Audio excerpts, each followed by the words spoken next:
Picture this. It's 40,000 years ago. The fire's dying down, and instead of stretching out like a starfish the way you do after a long day, one of your ancestors is sitting bolt upright, chin practically touching their chest, arms wrapped around their knees like they're bracing for a roller coaster that never comes. And they do this every single night, on purpose, for years, maybe their whole life. Sounds uncomfortable, right? Sounds like the setup to a bad camping trip. But here's the twist, Rao. This wasn't a mistake. It wasn't because caves didn't come with enough legroom. Ancient humans across wildly different continents, cultures, and time periods that never even talked to each other independently landed on the exact same weird idea: sleep sitting up. And once you understand why, you're never going to look at your flat, fluffy memory foam mattress the same way again. So let's actually get into it, because the answer isn't just caves were uncomfortable. The real answer involves predators, poop, frostbite, a surprising amount of ancient furniture, and, I promise this is true, possibly the reason you still sleep the way you do today. Let's start with the obvious suspect: fear. Actual, cold, real fear. Not did I leave the stove on, fear. Is something with teeth currently circling me fear? If you were a human being 60,000 years ago, sleep was not the safe, cozy activity it is now. Sleep was the single most vulnerable state a human being could be in. You're unconscious. Your senses are dulled. You can't see. You can't smell danger properly. You can't run. Basically, for 8 hours a night, you turned into a very slow, very soft, all-you-can-eat buffet for anything with claws. And ancient humans knew this. They weren't dumb, despite what pop culture caveman jokes might suggest. If anything, they were hyper-aware of threat because the ones who weren't hyper-aware simply didn't survive long enough to have descendants. Kind of a brutal filter, but that's evolution for you. It doesn't do participation trophies. So imagine you're trying to sleep in an environment where a hyena, a leopard, or a saber-toothed cat could be lurking 20 feet away. Lying flat on your back is basically saying, "Come at me," with your entire exposed throat and belly on full display. It's the sleeping equivalent of leaving your front door wide open with a sign that says "snacks inside." Sitting up, though? Sitting up changes the whole equation. When you sleep sitting, your body is compact. Your vital organs are tucked in, your head is elevated, which, fun fact, makes it easier to snap awake at the first sound of a twig snapping or a low growl. You're basically sleeping in alert mode, like a phone that's not fully powered off, just dimmed. There's actually a term researchers use for this: quiescence with vigilance, which is a fancy way of saying the body rests but the alarm system stays on. And sitting up, knees drawn in, back against a wall or a tree or a rock, that position keeps just enough muscle tension active that a person could go from sleeping to sprinting in under 2 seconds. Lying flat doesn't give you that option. You've got to roll over, sit up, get your bearings, and by that point, the predator's already had an appetizer. Here's where it gets even more interesting, though, because it wasn't just about fleeing. It was also about fighting, sort of, in the most passive way imaginable. If a group of early humans slept sitting up in a circle, facing outward, backs toward each other, that formation is basically a fortress. There's no exposed flank. Every direction has eyes, or at least will have eyes the second someone wakes up. It's the same logic as those old Wild West wagon circles, except with way less wood and way more body odor. And speaking of groups, this brings us to something that trips a lot of people up when they first hear about ancient sleep. We tend to imagine early humans sleeping the way we do. Solo. One person, one bed, lights off, do not disturb. But that's an incredibly modern, incredibly privileged idea of sleep. For most of human history, sleep was a group activity, a social event almost. You didn't sleep alone because sleeping alone got you killed. So when you picture ancient humans slept sitting up, don't picture one lonely guy propped against a cave wall like he fell asleep at his desk. Picture a cluster of people, packed in close, sitting, leaning, using each other as pillows like the world's most uncomfortable slumber party, except instead of gossip and pillow fights, the stakes were, "Please don't let the hyenas find us." Okay, but fear alone doesn't fully explain it, because plenty of ancient humans slept sitting up even in relatively safe spots. deep inside caves, behind barriers, in areas where predators genuinely could not easily reach. So there's got to be more going on. And there is. Let's talk about the ground, specifically how disgusting it was. We romanticize sleeping on the earth like it's some peaceful, back to nature experience. In reality, the ground in most ancient human environments was cold, damp, sometimes flooded, frequently crawling with insects, and, brace yourself, often shared real estate with human and animal waste. Cave floors weren't swept and mopped. They accumulated debris over years, sometimes centuries. Archaeologists digging through ancient cave sites have found layers of ash, bone fragments, and yes, waste packed into the dirt like some horrifying layer cake nobody asked to eat. Lying flat on that surface means your entire body, face included, is in direct contact with cold, wet, contaminated ground for 8 hours. That's a one-way ticket to hypothermia, parasites, skin infections, and a whole buffet of ancient diseases we don't even have catchy names for anymore because modern medicine wiped them out before they got famous. Sitting up solves a shocking amount of this. When you sit, less of your body touches the ground. Your torso, your head, your arms, all elevated away from the muck. You're basically minimizing your surface area of exposure, like a tiny, sleepy human umbrella protecting itself from the elements. Some early humans took this even further and sat on raised platforms, stone ledges, or piles of dried grass and animal hide specifically arranged to lift them off the cold floor. It's not fancy furniture, but conceptually, that's basically a bed frame. Congratulations, cave people invented the box spring, minus the springs, minus the box, and honestly, minus most of the comfort. But hey, credit where it's due. And this actually connects to something researchers find fascinating: fire management. In colder climates, ancient humans slept near fires for warmth, but fires need airflow, need distance, need someone to occasionally chuck another log on before everyone freezes. Sleeping sitting up, close to but not directly on the ground, made it far easier for a person to periodically stir, adjust their position, tend the fire, and then drift back into that dozing, semi-alert state without ever fully powering down. It's basically the prehistoric version of setting 17 alarms on your phone. Except instead of snoozing them, you're feeding a fire so you don't die of exposure. Now, here's a plot twist a lot of people don't expect. Temperature regulation goes both ways. Sitting up wasn't just about staying warm near a fire. In some environments, it was about not overheating and about controlling how the body loses or retains heat overnight. When you lie flat, more of your body surface touches whatever you're lying on, and heat transfers accordingly. You lose warmth faster to a cold surface, but you also trap heat against your body in certain positions, which in hot, humid climates could be miserable, even dangerous. Sitting up, knees drawn to the chest, arms wrapped around, this position, oddly enough, minimizes total surface area exposed to open air while also lifting the body off overheated or overly humid ground.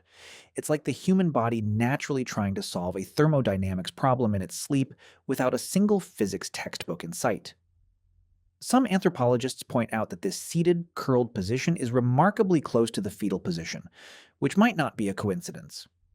There's a theory, still debated, that adult humans instinctively default toward fetal-like positioning during sleep because it's thermally efficient and protective. A holdover instinct from, well, before we were even born. Make of that what you will. Personally, I find it a little poetic that even fully grown adults tens of thousands of years ago occasionally slept in a position that echoes the very first sleep they ever experienced. All right, let's shift gears because there's another piece of this puzzle that's less about danger and more about the human body itself, specifically digestion. This one surprises people every time. Ancient diets were rough on the digestive system. Lots of fibrous plants, tough roots, unprocessed meat, inconsistent food safety. To put it delicately, ancient stomachs were dealing with a lot. And lying flat on a full or unsettled stomach isn't exactly comfortable for anyone, ancient or modern. Ever eaten a big meal and immediately laid down? Not a great feeling. Multiply that by questionable food safety standards and no antacids, and you've got a recipe for a genuinely miserable night. Sitting upright helps gravity do its job, keeping stomach contents where they belong, easing pressure, reducing that awful reflux sensation. Some researchers even suggest that populations dealing with chronic digestive issues, parasites, or high fiber diets may have unconsciously gravitated toward upright sleeping simply because it felt better. Not for spiritual reasons, not for safety reasons. Just plain old lying down makes my stomach hurt, so I'm not doing that. It's oddly relatable, honestly. Somewhere out there, 40,000 years ago, someone's ancestor sat bolt upright at 2 a.m., patted their stomach, and thought some version of, yeah, nope, this is a sitting up kind of night. Some things never change.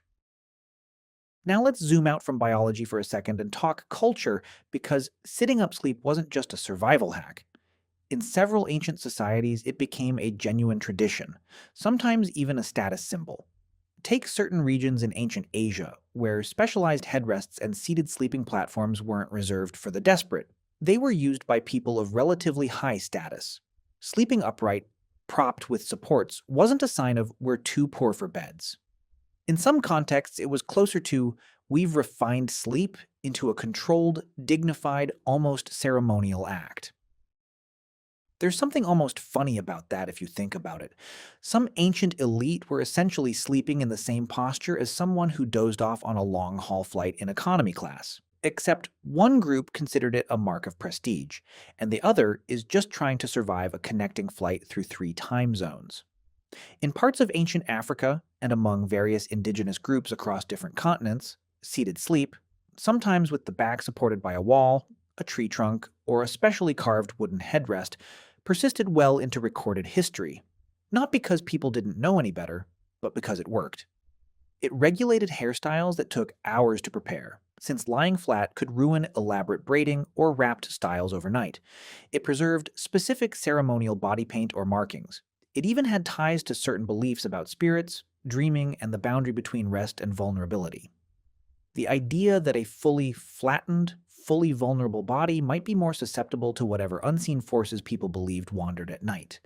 So there wasn't one single global memo that said, sit up while sleeping, please.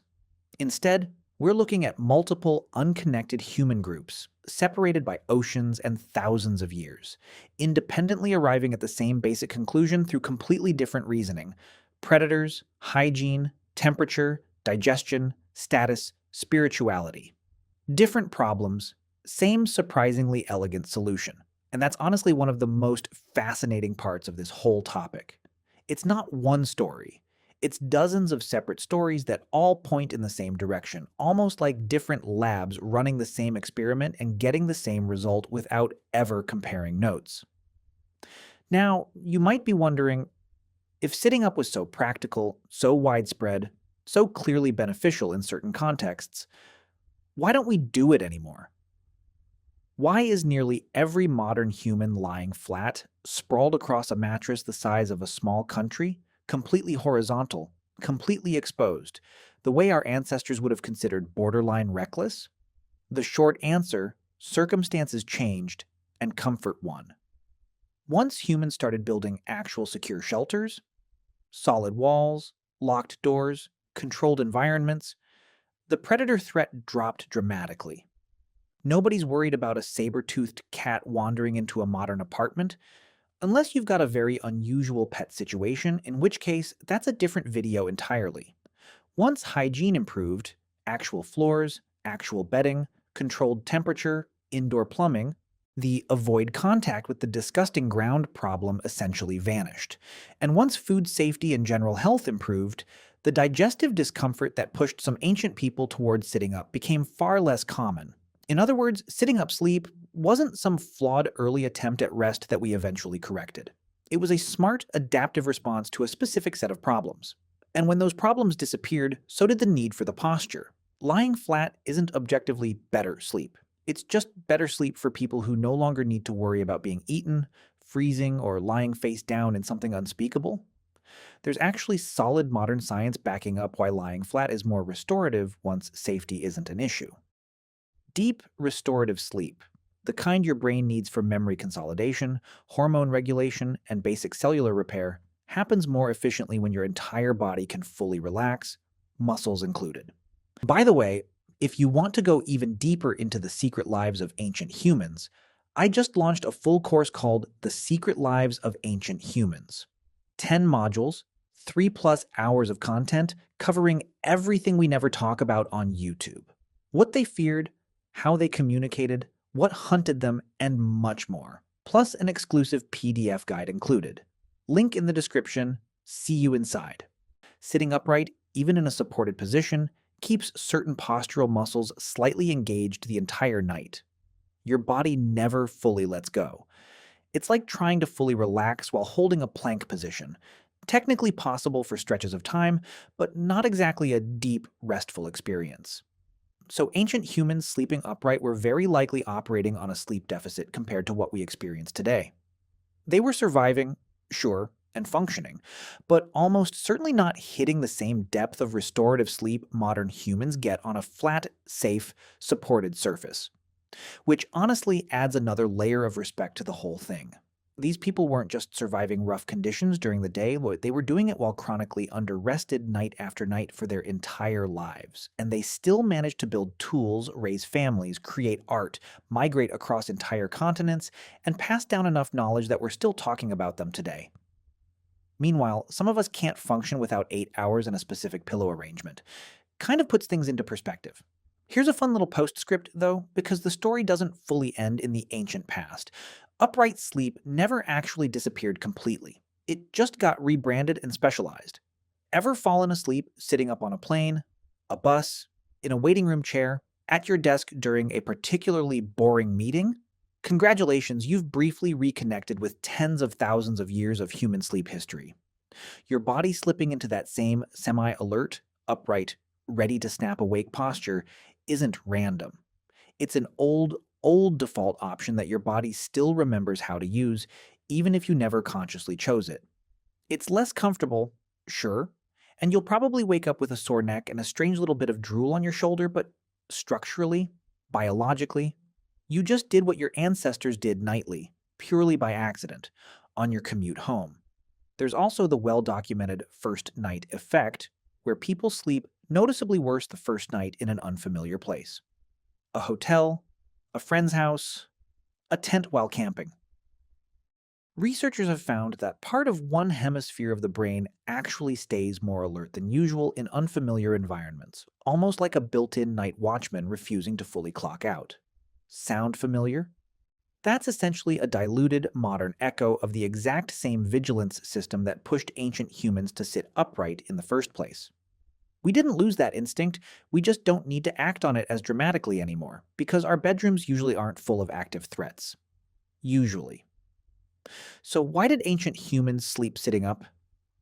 Not because they didn't know better, not because they hadn't figured out beds yet.